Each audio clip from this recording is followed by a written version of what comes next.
In the shadows of cult leaders, it's not uncommon to find children. Dozens have been housed at the Koresh compound in Texas. Hundreds were found at the Jim Jones death camp in Guyana 15 years ago. I believe they have a kid. 5 children were killed when a cult's headquarters in Philadelphia was firebombed in 1985. The impact of a cult on these children of adult members is debatable. Los Angeles psychiatrist John Hockman says, for starters, cult kids are not highly regarded by many cult leaders. Let's say I'm running a cult, and you're one of the cult members. So I really want you to worship me. I'm number 1, and you're number 0, and that's how it's going to be. Now, suppose you and your wife get together and you have a kid. Well, parents have this thing. They get into their kids. They love their kids. They want to pay attention to their kids. So it becomes a big distraction. Cults generally want the members to be working a lot. They want them to be slaving away and doing all kinds of things. So kids get in the way. So cults will tend to shove kids in the background. They're an inconvenience. Some cults go as far as demanding abortions, or even there was one here in California, got all the members sterilized. Gloria and her 8-year-old daughter Whitney say they escaped a so-called cult which they say treated children poorly. They treated kids bad. They screamed at some kids. They spanked them. People would scream at nighttime, having bad nightmares. People would try to get out, but they couldn't. You mean kids would try to get away? Mm-hmm. Whitney got away after her mother left the group after 15 years. Gloria is a recovering alcoholic, married 4 times, mother of 3, currently in a custody battle over one of her other children with an ex-husband, a man she claims is still a cult member.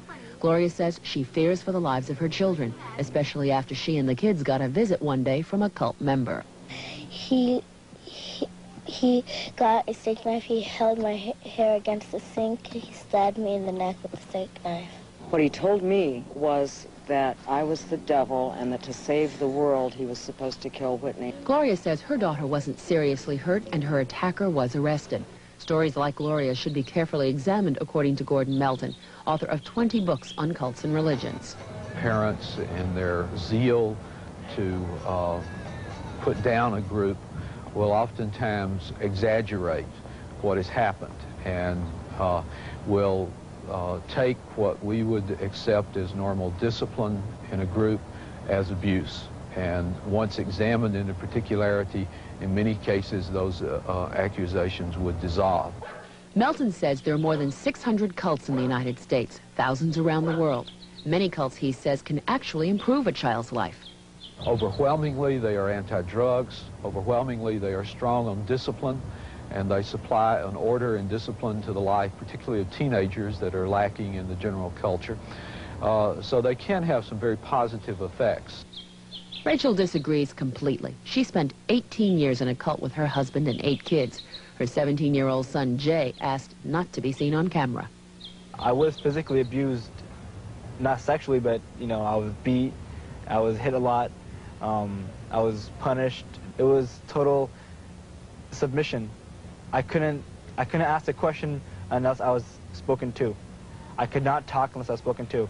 If I talked before somebody talked to me, I was hit, beat, put in isolation, locked up.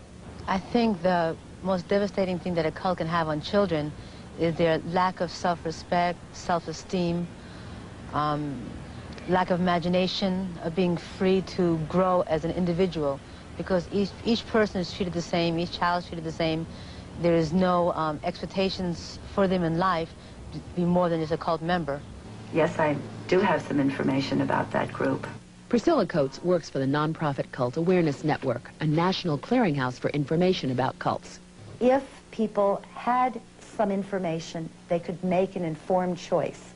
So if they were recruited, they could then take this information and say yes or no, we want to be part of that group. There are some parents who would say, I made an informed choice, it's a free country, I have a right to choose a cult, even if it's destructive.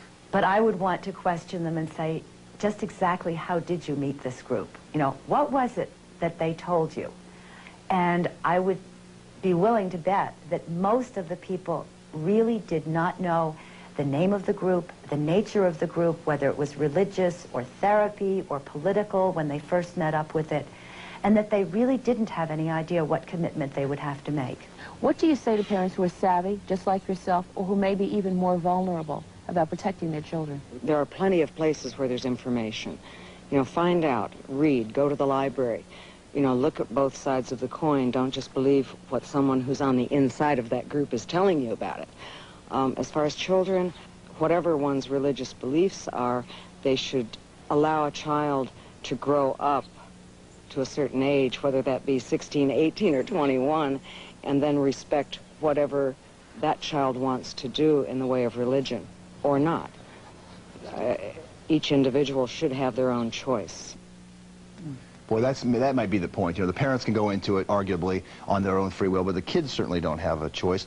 But it took her 8 years to figure that out, didn't it?